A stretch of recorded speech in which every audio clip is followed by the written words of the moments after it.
10 साल में इंडिया में एंटरप्रेन्योरशिप बूम आ गया है। Everybody wants to become an entrepreneur, a successful entrepreneur. जो चीज 70 साल में नहीं हुई, लास्ट 10 साल में रेवोल्यूशनाइज हो गई। One of the most successful and recent examples of entrepreneurship success in India, जिसने ट्रेडिंग कॉस्ट को रिड्यूस कर दिया और हर इंसान के लिए फाइनेंशियल मार्केट का एक्सेस बहुत आसान बना दिया। बैरियर्स को उन्होंने खत्म किया, इन दो प्रॉब्लम्स को उन्होंने आइडेंटिफाई किया और उसके बेसिस पे अपनी कंपनी खड़ी करी, जिसका नाम है सब।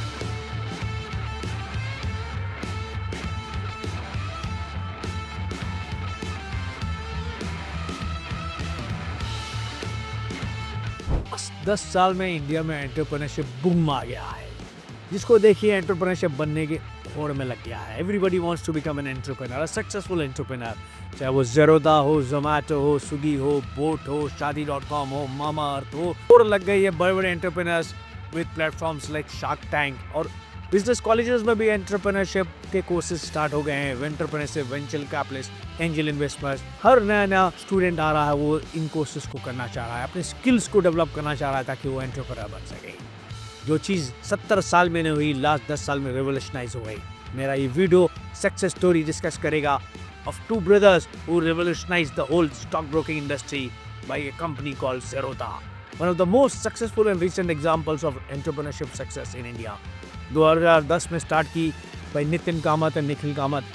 ज़ेरोदा ने पूरा रेवोल्यूशनाइज कर दिया स्टॉक ब्रोकिंग इंडस्ट्री को by introducing a discount broking model, जिसने ट्रेडिंग कॉस्ट को रिड्यूस कर दिया और इंसान के लिए फाइनेंशियल मार्केट का एक्सेस बहुत आसान बना दिया।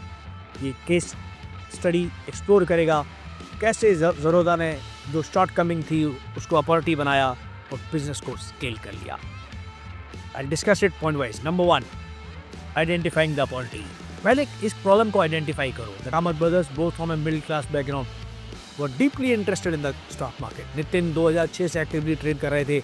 उन्होंने देखा कि जो ट्रेड करने में सबसे बड़ी परेशानी उनको आती थी, आधा % पर ट्रांजेक्शन, एक फिक्स परसेंटेज ऑफ कमीशन जो है उनको हर ट्रेड में देनी पड़ती थी एज ब्रोकरेज और बाइंग एंड सेलिंग शेयर्स।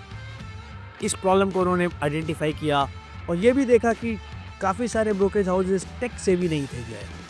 तो इन दो प्रॉब्लम्स को उन्होंने आइडेंटिफाई किया और उसके बेसिस पे अपनी कंपनी खड़ी करी, जिसका नाम है ज़ेरोदा। यानी जैसे मैंने कहा, एंटरप्रेन्योर अगर आपको बनना है तो किसी प्रॉब्लम को आइडेंटिफाई करिए, उस प्रॉब्लम को सॉल्व करने की कोशिश करिए। उन्होंने एक low cost technology driven brokerage company खोली where customers were allowed to pay only a flat fee rather than a percentage of the commission. Number 2, launching Zerodha. 2010 में नितिन कामत, जिनकी ट्रेडिंग की बैकग्राउंड थी, और उनके यंगर ब्रदर निखिल ने मिलके टेक्नोलॉजी को समझा और कंपनी स्टार्ट करी Zerodha. Combination of two words, zero and रोधा। रोधा का मतलब बैरियर्स इन संस्कृत। उन बैरियर्स को उन्होंने ख़त्म किया। इस स्टॉक मार्केट की दुनिया में सबसे बड़ा बैरियर था कमीशन, ट्रेडिंग कमीशन, ब्रोकरेज, जिसको उन्होंने फ्लैट फी बना दिया। 20 रुपये पर ट्रेड, पर इक्विटी, कम्युनिटी, करेंसी, किसी भी ट्रांजेक्शन में आप करें 20 रुपये पर ट्रेड। नंबर 2, इसको जो है टेक्नोलॉजी ड्रिवन बना दिया। इन्होंने इतनी यूज़र फ्रेंडली और इजी लैंग्वेज वाली technology, explain with charts, analysis, option tradings, different platforms के जो है ट्रेडिंग स्ट्रेटजीज उन्होंने बना दी, डेवलप कर दी, जो है ट्रेडिंग सीमलेस और आसान बनी गई। वेब पोर्टल पे आप जाके ज़ेरोदा के कोई लेमन भी जाके पूरे एक तरह से इक्विटी रिसर्च कर सकता है। ज़ेरोदा का जो मॉडल था वो ट्रेडिशनल ब्रोकिंग के बिल्कुल ही अलग था, जो बहुत हाई परसेंटेज चार्ज करते थे। ज़ेरोदा ने एक फ्लैट फी ली और इन्वेस्टर्स को अट्रैक्ट कर लिया अपनी तरफ, जिसकी वजह से this platform became accessible to lot many people. जो कम लोग आते थे स्टॉक मार्केट में ये सोच के कि बहुत ज़्यादा ब्रोकरेज है, वो टर्न अराउंड हो गया और ज़ेरोदा के पास एक कम्पिटिटिव एज आ गया over the other stock brokers. यानी they were innovative in pricing and leveraging in technology. Number 3, overcoming early challenges. Actually जब इन्होंने कुछ बड़ा सोचा, कुछ मार्केट को हिलाने की कोशिश करी, कुछ मार्केट के गैप्स को कवर करने की कोशिश करी, तो रुकावटें तो आनी थी। Skepticism from the industry. When Zerodha started तो इंडियन स्टॉक ब्रोकिंग इंडस्ट्री में ट्रेडिशनल ब्रोकर्स थे, ICICI direct, HDFC securities, Kotak securities, ये वर वेटरन्स, बहुत पुराने थे और स्केप्टिकल, उनको डिस्काउंट ब्रोकरेज की स्ट्रेटजीज नहीं पसंद आ रही थी, तो नेचुरली थोड़े बहुत रुकावटें तो आई। Initially marketing Zerodha did not spend much on advertising in the early years. Founder ने word of mouth organic growth करी, जो है ताकि अग्रेसिव मार्केटिंग में पैसा नहीं खर्च किया। लो कॉस्ट मॉडल था तो वहाँ पैसा उन्होंने बचा दिया। They were more tech savvy. Building trust, जैसे जैसे उनका नाम फैलता गया as a new player in the market, उन्होंने ट्रस्ट पैदा किया इन्वेस्टर्स के लिए।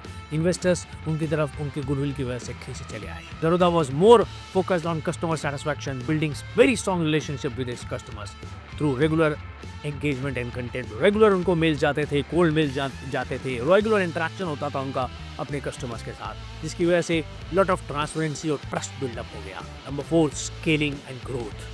Zerodha used several innovative techniques to scale its business. Referral programmes, जैसे Amazon और MV रेफरल प्रोग्राम्स यूज़ करते हैं, तो Zerodha ने रेफरल प्रोग्राम इंट्रोड्यूस किया by rewarding the existing customers जो नए कस्टमर्स को लेके आ रहे थे, ताकि उनका बेस एक्सपैंड कर जाए।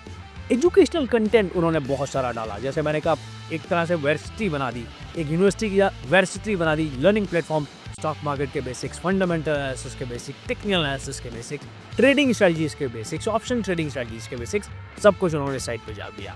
And being a low cost model बहुत आसान लगा और फिजिबल लगा इस प्लेटफॉर्म को ज्वाइन। टेक्नोलॉजिकल इनोवेशन बहुत ज़्यादा किया इन्होंने with the help of kite, तो एक यूज़र फ्रेंडली, बहुत यूज़र फ्रेंडली, बहुत आसान ट्रेडिंग प्लेटफॉर्म था, जिसने एडवांस चार्टिंग, लाइव डाटा और फास्टर एजुकेशन लोगों को दिया, जिसकी वजह से बहुत पॉपुलर हो गया। Zerodha turned profitable within first years of its operations और 2020 तक जो है Zerodha इंडिया का सबसे बड़ा स्टॉक ब्रोकिंग कंपनी बन गया है। Zerodha का फोकस अब long term value proposition customers के लिए करना है। फ्यूचर ग्रोथ $1 बिलियन की यूनिकॉर्न बन चुकी है without any external funding. Zerodha 2023 तक उसके पास 7 मिलियन कस्टमर्स थे, जो उम्मीद है 2024 तक 9 मिलियन हो जाएंगे। Zerodha ने सक्सेस कैसे हासिल किया? By offering value-driven services, educating the market, and maintaining a low cost. Tech-driven model उन्होंने दिया, घर घर पहुंचा दिया ब्रोकरेजेस को। Pip point impact on the Indian stock industry. Zerodha ने पूरा मार्केट डिस्टर्ब कर दिया स्टॉक ब्रोकिंग इंडस्ट्री का। Before Zerodha came into the picture, traditional brokers थे जो हाई कमीशन चार्ज करते थे और जो लिमिटेड ऑनलाइन एक्सपोजर देते थे। Zerodha ने प्राइस ट्रांसपेरेंसी के थ्रू, डिस्काउंट ब्रोकरेज के थ्रू, इंक्रीज मार्केट पार्टिसिपेशन और टेक ड्रिवन अपनी साइट्स के थ्रू मार्केट को पूरा डिस्टर्ब कर। Number 6, challenges faced. Yes, Zerodha faced challenges relating to regulatory compliance in the stock broker industry. As the market grew, Zerodha को ensure करना पड़ा that वो SEBI की सारी गाइडलाइंस और रेगुलेशंस को फॉलो पड़ता है as far as areas of risk management, reporting and investor protection is concerned. Zerodha के पास कंपटीशन भी आ गया, क्योंकि उसको देखा देखी कई सारे कंपटीटर्स अब स्टॉक्स, वाइट पैसा, एंजल वन बेस मॉडल पे उतर आया है। 7 पॉइंट की takeaways for aspiring entrepreneurs in India. Zerodha की केस स्टडी आपको क्या बताती है? सबसे पहला प्रॉब्लम आइडेंटिफाई करिए, मार्केट की इनएफिशिएंसी को आप आइडेंटिफाई करिए। चाहे Zerodha हो, जोमेटो हो, जेप्टो हो, सब ने मार्केट की इनएफिशिएंसी को आइडेंटिफाई किया हुआ और उस इनएफिशिएंसी के गैप को फिल करके मार्केट को कैप्चर कर लिया। लीवरेज टेक्नोलॉजी, आजकल ये टेक ड्रिवन है, आज की इंडिया की यूथ टेक ड्रिवन है, सोशल मीडिया कल्चर है, तो आपको टेक में बहुत पिवटल रोल प्ले किया Zerodha ने मार्केट को कैप्चर करने के लिए। Customer centric innovation, customer is the king as they say it, and customer को आप एजुकेट करो, कस्टमर को सेटिस्फाई करो और कस्टमर के हिसाब से सारा इनोवेशन करो। तो मेरे दोस्तों, मेरे अजीजों, आपने देखा कि जब दो भाइयों ने मिलके इतनी बड़ी कंपनी स्टार्ट करी, इतने बड़े बड़े प्लेयर्स को चैलेंज करके मार्केट में अपना नाम बना लिया, तो आप लिए भी नथिंग इज इम्पॉसिबल, कुछ भी नामुमकिन नहीं है। अगर आप में विल पावर हो, कुछ कर गुजर जाने की शक्ति हो, डिसिप्लिन हो, अच्छा माइंडसेट हो, कोई प्रॉब्लम को सॉल्व करने का हो, कुछ गैप को फिल करने का इरादा हो, यू कैन डू इट। हर नया दिन एक मौका लाता है और इसे अपनाने वाला ही इतिहास बनाता है। मेरे दोस्तों, मेरे अजीज़ों, कमेंट करके बताइए आपको Zerodha की real life case study on entrepreneurship कैसी लगी। मैं अपने आने वाले वीडियोस में ऐसी और सक्सेसफुल केस स्टडीज लेके आऊँगा। Like and subscribe to my YouTube channel Capital Buddy और घंटी बजा देना मेरे दोस्तों, and follow me on Instagram also.